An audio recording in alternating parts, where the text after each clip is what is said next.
ya Allah wa kulli mujahidin lillah fi ahlil badri ya Allah salatullah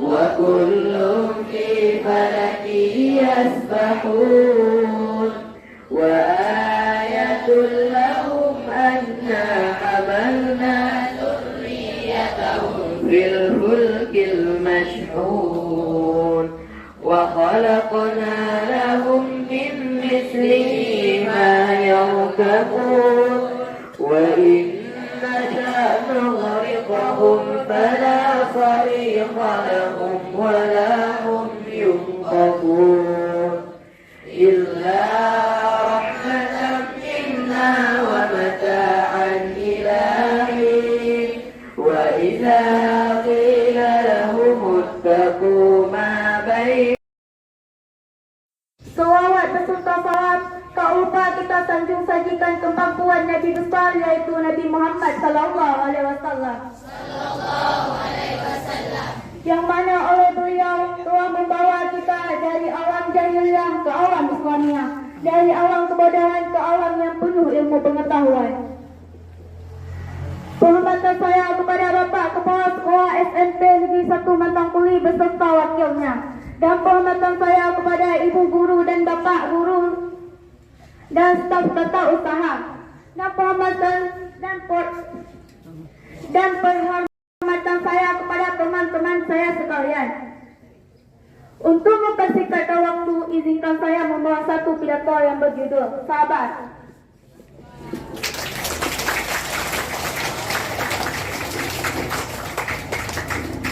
Sabar berasal dari kata sabaru atau yasbiru yang artinya menahan. Menurut istilah, sabar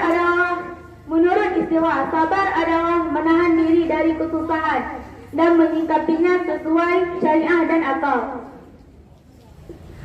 Sabar adalah tiwar kebahagiaan seorang hamba, karena dengan kesabaran seseorang akan terjaga dari kemaksiatan dan juga sabar dalam menghadapi berbagai macam cobaan. Dengan ikhlas dan rela hati menerima berbagai macam menghadapi berbagai macam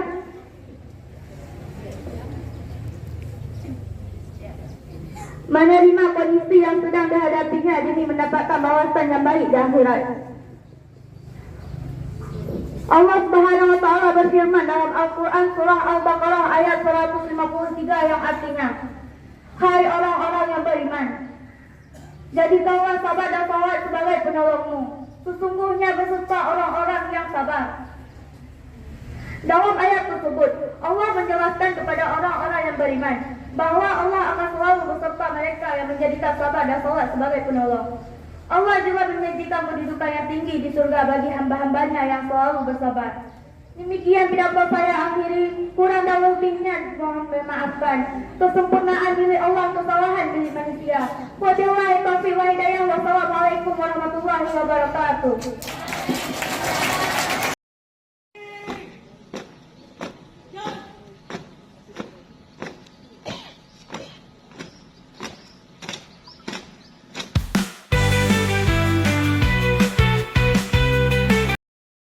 Assalamualaikum warahmatullahi wabarakatuh. Puji dan syukur kehadirat Allah Subhanahu wa taala, yang mana Allah telah memberikan kesempatan dan kesehatan kepada kita pada hari ini, sehingga kita dapat berkumpul di tempat yang sangat kita cintai ini. Guna dan maksud dan tujuan tidak lain dan tidak bukan untuk sama-sama kita mendengarkan eliminasi budaya positif SMP Negeri 1 Matangkuling. Permohonan saya kepada Bapak Pimpinan atau Kepala Sekolah SMP Negeri 1 Matangkuling beserta wakilnya. Permohonan saya kepada Bapak dan Ibu yang telah berhadir ataupun yang kami hormati rekan IDP Angkatan 11 Kabupaten Aceh Utara. Baik, Bapak Ibu yang telah hadir mengikuti acara diseminasi budaya positif pada hari ini di SMP Negeri 1 Matangkuling. Untuk memberkati acara kita, mari sama-sama kita mengikutinya dengan membaca Ummul Quran Al-Fatihah. Mulai.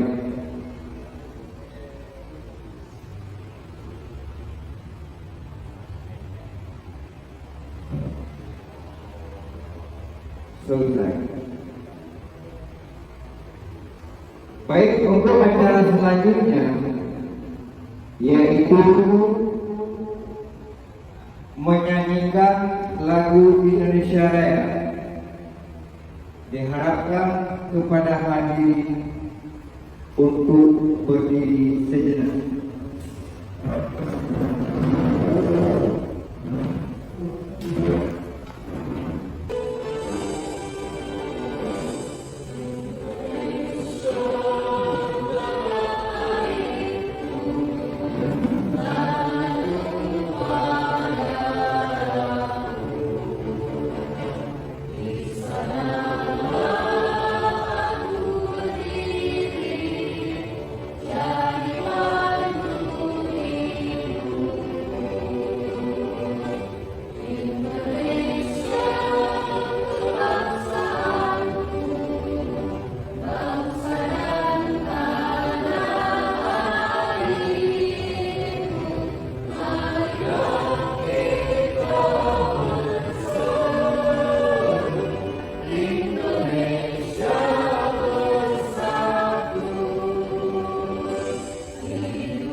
Yaitu kata-kata sambutan dari Bapak Kepala Sekolah SMP Negeri 1 Matangkuling ataupun yang mewakilinya.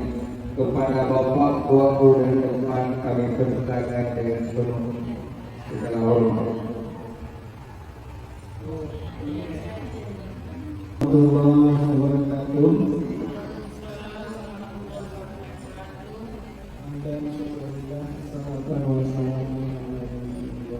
وعلى آله وصحبه وسلم. Bersyukur kepada Allah Subhanahu wa taala yang berhasil memberikan kesehatan dan keselamatan kita bersama, sehingga Bapak Ibu semua sudah berhadir untuk sekolah ini dalam berkat agar misi hasil dari positif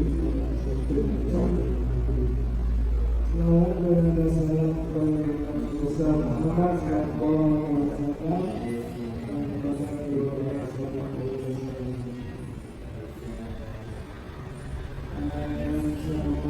Bapak Ibu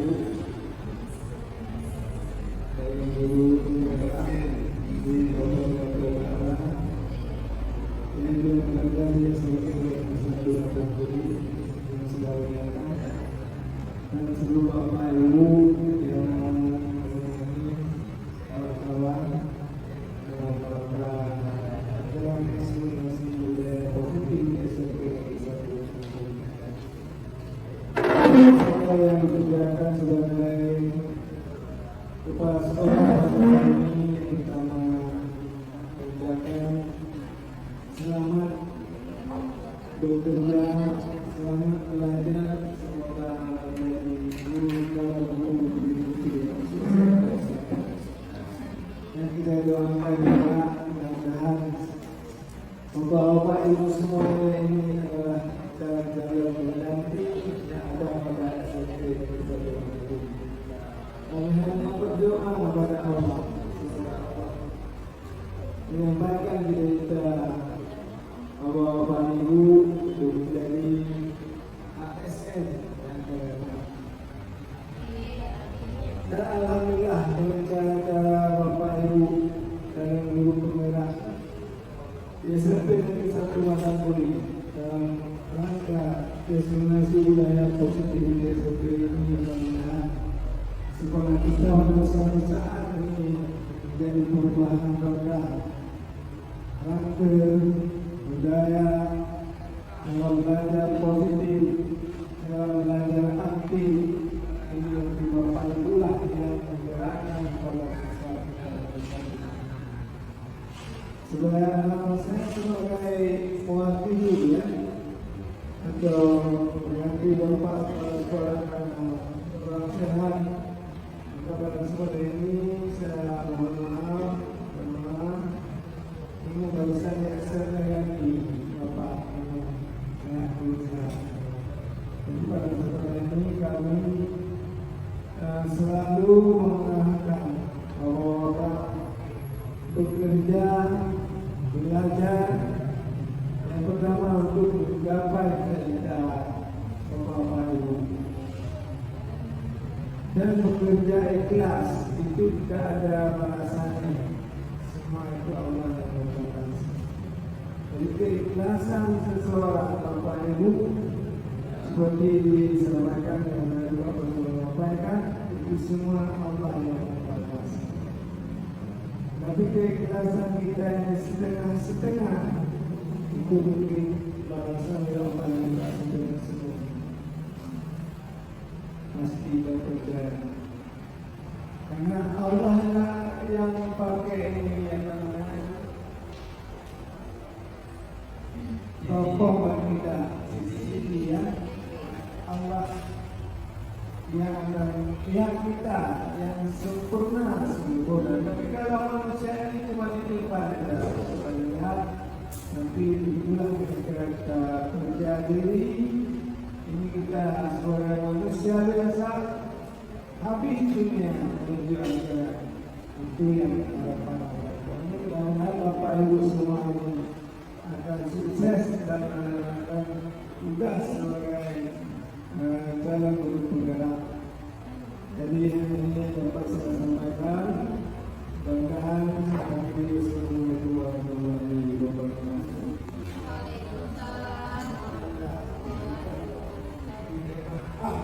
Mulai presentasi saya hari ini, baiknya ibu-ibu tolong bangun dulu sebentar. Kita buat meeting supaya lebih fresh. Ayo ibu-ibu coba kita bangun sebentar.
Kita lanjut dengan materi hari ini, yaitu berbagi pemahaman dan pengalaman mengenai penerapan konsep-konsep inti budaya positif di SMP Negeri 1 Matakwari. Next. Tentu ibu-ibu sudah kenal dengan saya ya.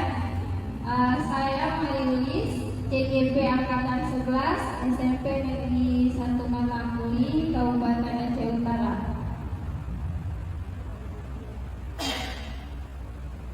Oke, di sini fasilitator saya adalah Ibu Siti Husaimah, SPD MPD, sedangkan pengajar praktik Bapak Samsul, SPDI MPDI.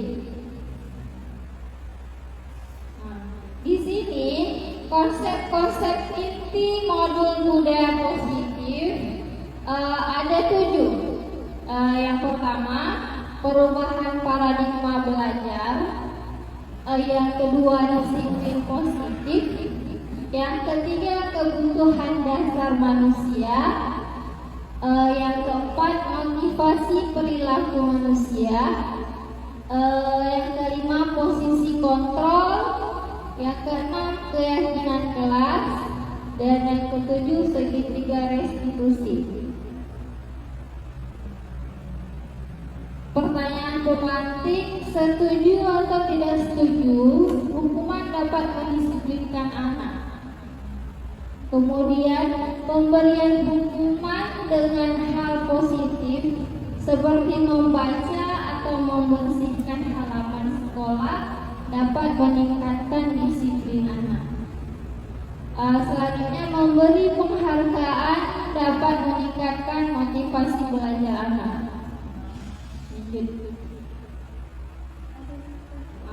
Menurut Kemendikbudristek, pendidikan paradigma baru yaitu pembelajaran yang berorientasi pada penguatan kompetensi dan pengembangan karakter yang sesuai dengan nilai-nilai Pancasila. Pembelajaran paradigma baru memastikan praktik pembelajaran yang berpusat pada murid, yang mana setiap murid belajar sesuai dengan kebutuhan dan tahap perkembangannya untuk mewujudkan profil pelajar Pancasila.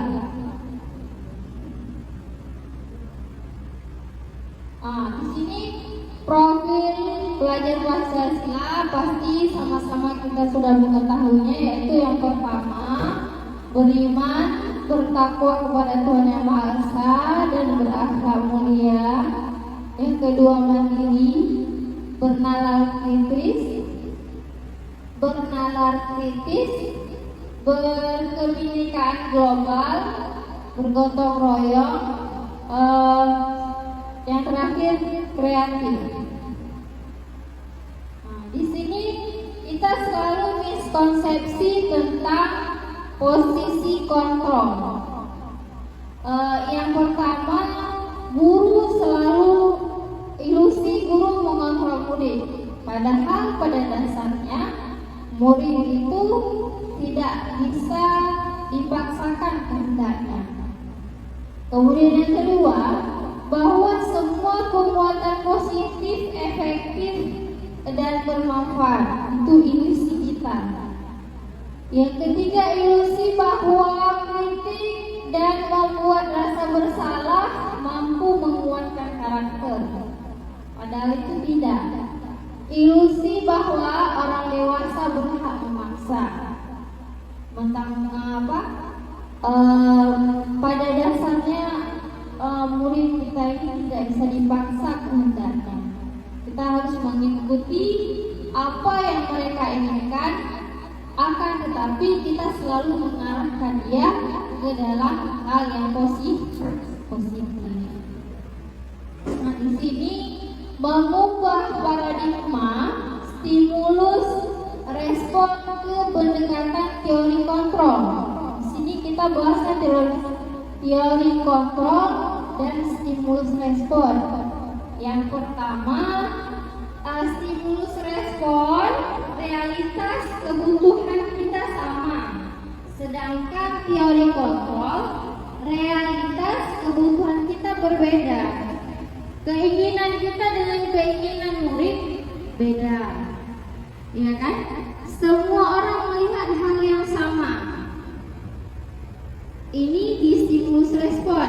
Sedangkan di teori kontrol, setiap orang memiliki gambaran yang berbeda. Kita mencoba mengubah orang agar berpandangan sama dengan kita. Ini stimulus yang kita berikan kepada murid. Sedangkan teori kontrol, kita berusaha memahami pandangan orang lain tentang dunia mereka seperti apa sekarang. Jangan kita memaksa seperti dunia kita dunia kita pada zaman dulu. Perilaku buruk dilihat sebagai suatu kesalahan. Ini di stimulus respon. Kemudian teori kontrol, semua perilaku memiliki tujuan. Orang lain bisa mengontrol saya. Ini di stimulus respon. Kemudian hanya Anda yang bisa mengontrol diri Anda.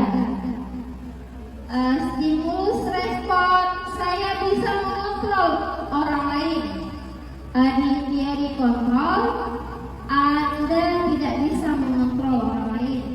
Memaksa ada pada saat bujukan gagal. Kolaborasi dan konsensus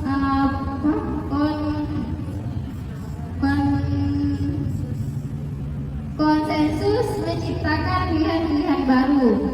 Model berpikir menang atau kalah, model berpikir menang menang.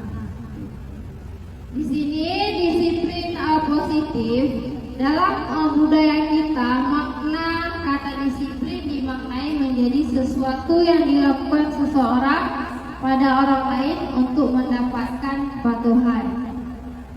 Sebagai pendidik, tujuan kita adalah menciptakan anak-anak yang memiliki disiplin diri sehingga mereka bisa berperilaku dengan mengacu pada nilai-nilai kebajikan universal dan memiliki motivasi intrinsik bukan ekstrinsik. Disiplin positif merupakan salah satu cara penerapan disiplin yang bertujuan untuk menumbuhkan kesadaran anak untuk melakukan sesuatu tanpa hadiah, ancaman maupun hukuman. Ini 5 kebutuhan dasar manusia. Yang pertama, bertahan hidup, kasih sayang dan rasa diterima, penguasaan, kebebasan, dan kesenangan. Motivasi perilaku manusia. Motivasi adalah dorongan yang timbul pada diri seseorang untuk sadar atau tidak sadar melakukan suatu tindakan dengan tujuan tertentu. 2 jenis motivasi perilaku manusia, yaitu yang pertama perilaku motivasi ekstrinsik, yaitu motivasi yang berasal dari luar. Murid melakukan disiplin diri dikarenakan takut dihukum atau menghindari hukuman. Murid melakukan disiplin diri dikarenakan ingin mendapatkan imbalan berupa hadiah atau pujian dari orang lain. Ini merupakan motivasi ekstrinsik.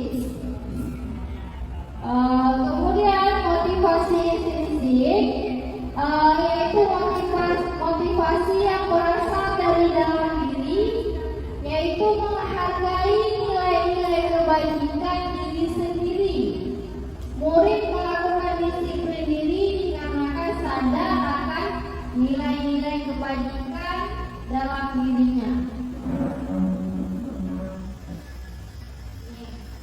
Nah, di sini konsep disiplin dengan identitas gagal. Di sini kalau kita selalu menghukum atau hukuman dapat menyakitkan, murid merasa tidak nyaman, kemudian murid merasa dipaksa, murid menjadi takut, murid menyembunyikan kesalahannya. Apabila kita selalu memberikan hukuman, kemudian murid menjadi rendah diri dengan kita selalu memberikan hukuman. Sedangkan kalau penghargaan atau hadiah tidak efektif, pembelajaran akan tidak efektif bila diselingi dengan hadiah-hadiah.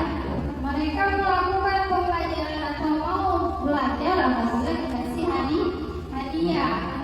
Nah, makanya di sini penghargaan atau hadiah tidak efektif. Kemudian yang kedua, merusak hubungan sifat iri antara satu murid dengan murid yang lain.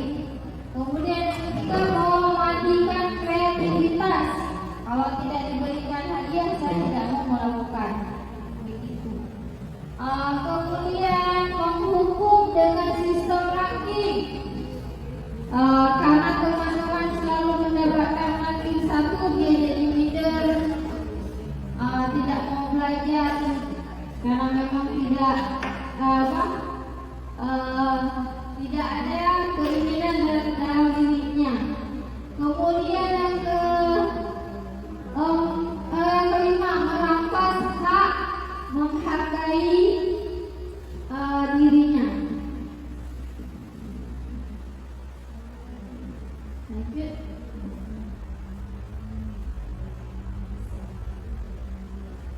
Konsep disiplin dengan identitas sukses. Nah, ini yang konsep disiplin positif dengan identitas sukses. Di sini ada konsekuensi apabila tidak melakukan suatu hal. Yang pertama dengan penguatan jangka pendek. Kemudian yang kedua perlu memonitoring. Guru harus selalu memonitoring murid. Kemudian ini terjadi apa? Perlu memonitoring secara berkelanjutan. Yang ketiga stimulus respon. Murid menghormati peraturan. Yang kelima kehilangan waktu untuk merenungi kesalahan. Di sini restitusinya. Yang pertama murid bertanggung jawab atas perilakunya. Kemudian fokus pada pemecahan masalah jangka panjang. Kemudian murid menghormati dirinya dan orang lain. Teori kontrol dirinya, memegang dirinya lah yang memegang kontrol. Selanjutnya murid bersemangat memperbaiki kesalahan. Apa itu restitusi? Pasti Bapak Ibu pernah mendengar kata-kata restitusi.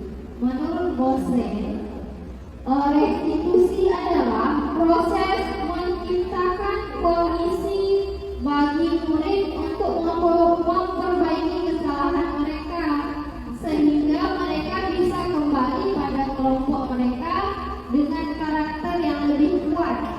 Inilah yang dikatakan dan fokus pada solusi. Yang kedua, fokus pada karakter bukan tindakan. Yang ketiga, bukan menebus kesalahan namun belajar dari kesalahan. Yang keempat, mencari kebutuhan dasar yang mendasari tindakan. Ini jadi restitusi ya. Kemudian yang kelima, tawaran bukan paksaan. Kalau kita mau restitusi anak, berarti kita menawarkan keinginan kamu seperti apa yang kamu inginkan. Gitu. Kemudian yang keenam, memperbaiki hubungan, yaitu memperbaiki hubungan kita dengan siswa tersebut antara siswa dengan siswa lain yang melakukan hal-hal yang tidak baik itu. Kemudian menuntut untuk melihat ke dalam diri. Ini yang dikatakan dengan ciri-ciri restitusi. Kasus murid terlambat datang ke sekolah. Kalau yang selalu kita berikan berupa hukuman, murid disuruh membersihkan halaman sekolah selama 1 jam pelajaran. Itu pasti kita selalu kan? Pasti sering, ya kan? Mungkin kedepannya dengan kita tahu cara restitusi tidak akan melakukan hal seperti itu. Kemudian yang kedua, guru marah-marah terhadap murid sehingga murid menjadi takut. Kemudian hukumannya murid disuruh menulis saya tidak akan terlambat lagi sebanyak 100 kali. Kalau konsekuensi, guru memberikan konsekuensi dengan pemanggilan orang tua supaya tidak mengulanginya lagi. Guru tegas dan siswa menghormati peraturan. Ini kalau konsekuensi. Sedangkan restitusi, guru menanyakan keyakinan kelas dan dirinya kemudian guru membantu siswa menyelesaikan masalahnya. Setiap siswa yang melakukan kesalahan, guru yang membantu menyelesaikan kesalahan kalau dengan menggunakan restitusi. Selanjutnya, guru terbuka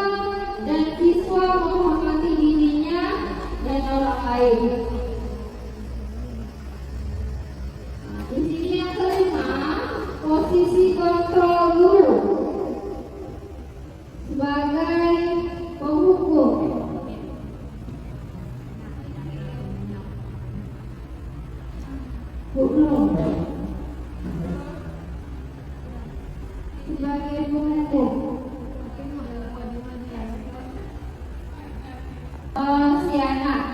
Ya, kemudian sebagai pembuat rasa bersalah. Di sini ada kutipan bahasanya. Kalau pembuat rasa bersalah, apa kamu tidak merasa kasihan dengan saya, dengan ibu? Berapa kali ibu harus kasih tahu kamu? Ini membuat rasa bersalah, maksudnya perkataan kita membuat dia merasa bersalah. Ini dikatakan dengan membuat rasa bersalah. Kemudian kalau teman, posisi kontrol teman, yaitu yuk jangan melakukan itu, ataupun ayolah yang tertib, buat bapak ibu guru bangga. Kali ini tidak apa-apa membuat salah. Itu kalau posisi kontrol sebagai teman. Sebagai pemantau, kamu sudah melanggar apa peraturan sekolah kita dan apa konsekuensinya. Kemudian sebagai manajer, apa kamu tahu kesalahan kamu? Kira-kira bagaimana cara kamu akan memperbaiki kesalahan kamu? Lanjut. Di sini ada keyakinan kelas. Kenapa keyakinan kelas? Kenapa tidak peraturan kelas atau tata tertib kelas? Lanjut. Mengapa kita memiliki aturan memakai helm pada saat naik kendaraan bermotor? Bagaimana? Pasti Bapak Ibu tahu kenapa? Untuk keselamatan. Iya, kita memakai helm untuk keselamatan. Kemudian mengapa kita memiliki aturan memakai sabuk pengaman pada saat naik kendaraan roda 4 atau mobil? Juga sebagai untuk keselamatan kita. Lanjut. Bagaimana pembentukan keyakinan kelas? Ya, peraturan kelas dengan keyakinan kelas itu beda. Peraturan kelas misal kita menulis dilarang membuang sampah sembarangan, dilarang membuang sampah, dilarang merokok. Kalau keyakinan kelas, bagaimana pembentukan keyakinan kelas dibuat dalam sedikit lebih abstrak dari peraturan, maksudnya dihilangkan kata-kata peraturan. Misalnya dilarang membuang sampah. Jadi kalau keyakinan kelas, jagalah kebersihan. Kalimat negatif dibuat menjadi kalimat positif. Itu kalau keyakinan kelas. Kemudian sedikit saja agar mudah diingat. Kalau seperti tadi, jagalah kebersihan. Jadi tidak melarang di situ. Kemudian berupa pernyataan yang universal, berupa pernyataan yang luas, sesuai dengan kondisi kelas agar mudah diterapkan. Dibuat dalam bentuk positif, semua warga kelas dilibatkan pada saat pembuatan keyakinan kelas. Diri dan bertanggung jawab. Di sini tiga ayat siklusnya. Yang pertama ada validasi tindakan yang salah. Nanti Ibu lihat di video saya ya. Kemudian menstabilkan identitas. Selanjutnya menanyakan keyakinan. Next. Wajar, ya itu yang kita sampaikan sama siswa ketika dia melakukan kesalahan. Berbuat salah itu wajar. Tidak ada manusia yang sempurna. Ini cara merestitusikan anak-anak dan murid. Kemudian ibu bapak juga pernah melakukan itu.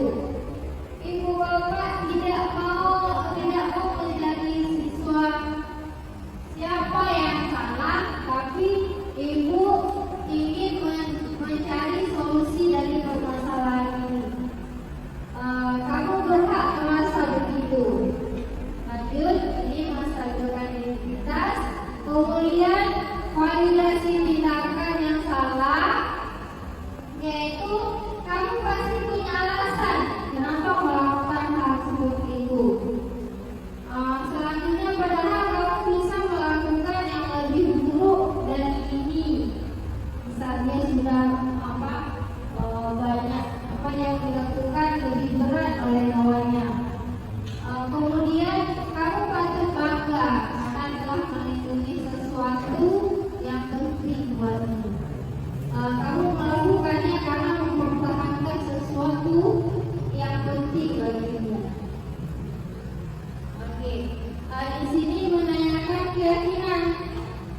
Ketika siswa atau murid kita melakukan kesalahan, kita kembali melakukan keyakinan kelasnya, yaitu yang apa keyakinan kelas kita. Kemudian nilai-nilai apa yang telah disepakati bersama. Seperti apa gambaran sebuah kelas yang ideal menurut kamu? Kamu ingin menjadi orang seperti apa? Ini mana tadi? Menanyakan keyakinan kelas. Nah, di sini ada kutipan video. Coba ibu perhatikan ke depan sejenak. Kutipan dulu, abaikan video yang tidak mengenakan. Yang penting intinya aja. Beginilah penerapan restitusi. Inilah penerapan restitusi ya.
Oke, itu lebih kurang contoh restitusi ya. Contoh restitusi. Lanjut next. Maksudnya nggak usah aja, udah satu video cukup. Lanjut. Ini kesimpulan, nggak usah. Lanjut aja. Kesimpulannya, tujuan mulia dari penerapan disiplin positif adalah agar terbentuk murid-murid yang berkarakter, berdisiplin, santun, jujur, peduli, bertanggung jawab, dan merupakan pembelajar sepanjang hayat sesuai dengan standar kompetensi lulusan yang diharapkan. Oke. Sedikit Bapak Ibu sebelum kita melakukan refleksi. Coba Bapak Ibu perhatikan video yang ada di layar kita sejenak untuk merenungi apa yang sudah kita lakukan ini benar atau tidak. Ibu-ibu silakan diperhatikan ya. Kalau ibu mengambil yang pertama untuk mata pelajarannya itu untuk melatih kalian disiplin. Ibu menyampaikan kalian.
Ayo, jelaskan kok.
Selalu kita berdiri di depan pintu pagar, selalu